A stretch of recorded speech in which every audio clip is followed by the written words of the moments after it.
गुरु गोबिंद सिंह साहिब जी, जो कि सिखों के 10वें और आखिरी गुरु थे, उनका जन्म हिंदुस्तान के एक शहर पटना में हुआ। वो सिर्फ 9 साल के थे जब उनके पिता गुरु तेग बहादुर ने कश्मीरी पंडितों के लिए अपना जीवन बलिदान कर दिया, पर फिर भी पंडितों पर जुल्म रुका नहीं। गुरु गोबिंद सिंह साहिब की जवानी के साथ ही इस जुल्म के खिलाफ लड़ने का जज्बा भी जवान हो गया।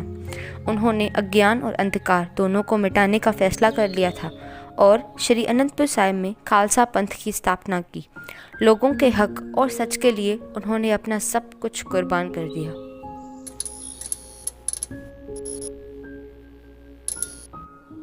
मुगलिया सल्तनत हर किसी को धर्म परिवर्तन के लिए मजबूर करती रहती और गुरु जी का रचाया खालसा पंथ उनका विरोध करता रहता, और इसलिए हर धर्म और हर जाति के लोग गुरु जी के साथ जुड़ते और फख्र महसूस करते।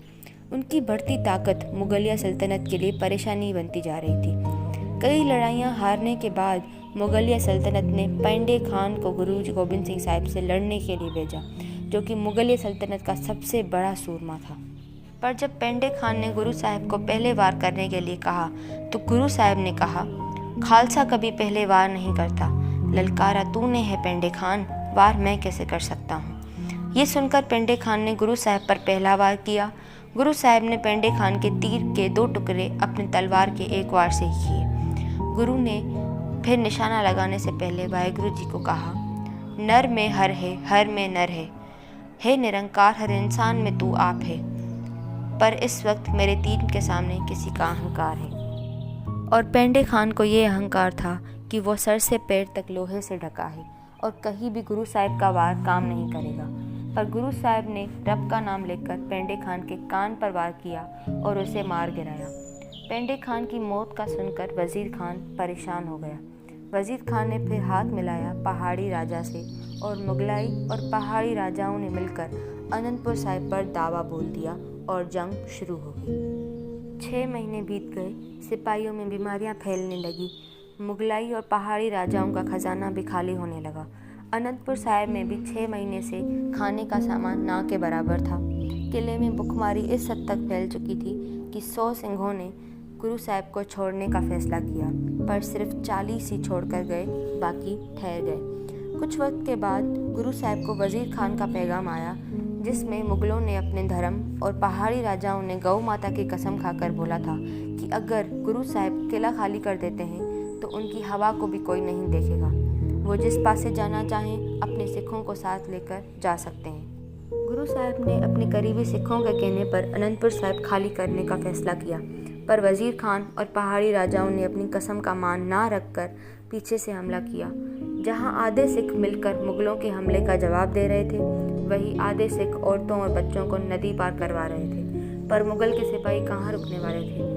उन्होंने पीछे से जाकर सिखों पर वार किया और काफ़ी सिख इस धोखे की वजह से शहीद हो गए। इस सब की वजह से लोग एक दूसरे से पिछड़ गए और गुरु साहिब के 2 छोटे साहिबजादे और उनकी माता श्री माता गुजरी एक पासे हो गए और उनके साथ था गंगू नामी एक ब्राह्मण, और ये दिल्ली की ओर निकल पड़े। वहीं दूसरी ओर चौधरी बुद्धू चंद ने गुरु साहिब को शरण दी, जहां वो पहले भी एक लड़ाई लड़ चुके थे। वजीर खान ने ये ऐलान करवा दिया कि अगर किसी ने गुरु के या उसके सिख की कोई मदद की तो उसका सर धड़ से अलग कर दिया जाएगा।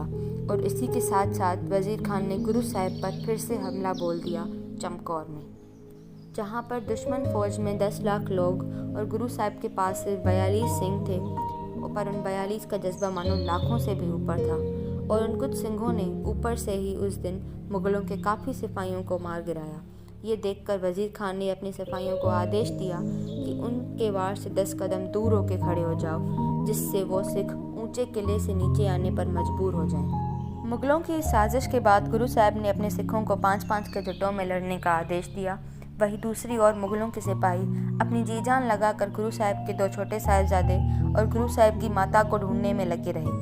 और यहाँ गुरु पिता ने अपने बड़े साहिबजादे अजीत सिंह को जंग में भेजकर साबित कर दिया कि माता गुजरी के लाल को सिर्फ लोगों के सर मांगने का ही शौक नहीं, बल्कि ज़रूरत पड़ने पर कौम के खातिर अपने बेटे का भी सर दे सकते हैं वो। और देखते ही देखते गुरु साहिब के दोनों बड़े साहिबजादे जंग के मैदान में धर्म की लड़ाई लड़ते शहीद हो गए।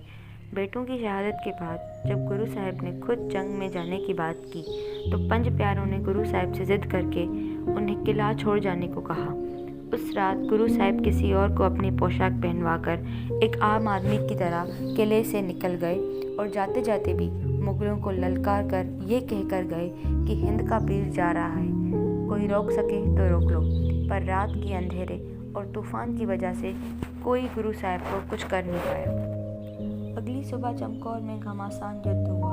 जिस सिंह ने गुरु साहब की पोशाक पहनी थी उसे मरा देखकर वजीर खान को लगा कि उसने गुरु साहब को मार दिया, पर उस मरे आदमी को गुरु साहब ना पाकर वजीर खान बहुत नाराज हुआ और अपने सिपाहियों को आदेश किया कि गुरु साहब को ढूंढाओ। वहीं दूसरी ओर गंगू ब्राह्मण के मन में भी लालच पैदा हुई।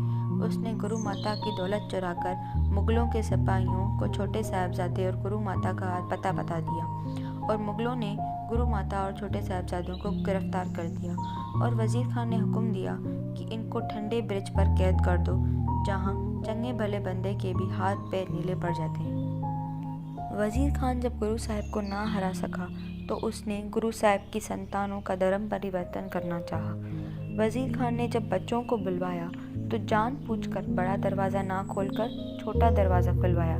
जैसे गुरु गोबिंद सिंह साहब के बच्चे जब वजीर खान के सामने आए तो झुक कर आए, पर वो ये भूल गया था कि वो हिंद के पीर के बच्चे हैं। छोटे साहबजादों ने आते ही अपने पैर वजीर खान के दरबार में रखे और पूरे शानो मान के साथ बगैर अपना सर झुकाए वजीर खान के सामने आकर हाजिर हुए और आते ही वाहिगुरु जी का खालसा वाहिगुरु जी की फतेह का नारा भरी दरबार में लगाया।